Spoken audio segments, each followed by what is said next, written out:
Hi, welcome to Richard Gabili YouTube channel, and for today's tutorial, I will be teaching you on how to change smile action and head tracking on iPhone X. But first, kindly subscribe to my channel and don't forget to hit the subscribe button and the bell to notify you for the new updates. And let's start. Using your iPhone X, from your home screen first, go to Settings. Then in the Settings, scroll down and find the Accessibility and then tap. Then in the Accessibility, scroll down again and go to Physical and Motor section and then tap the Switch Control. Then in this part, in the Switch Control, scroll down and go to Point Scanning section and then tap the Head Tracking. And take note that the Head Tracking should be enabled to activate the actions that you want to change.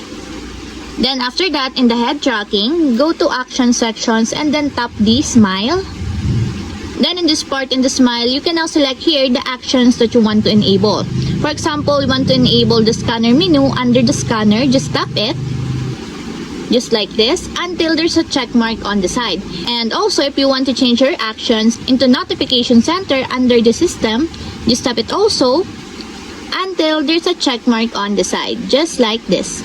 And that's it. We have successfully changed smile action and head tracking on iPhone X. If you have a question, can you comment down below, and don't forget to hit the subscribe button and the bell to notify you for the new updates. And thank you for watching!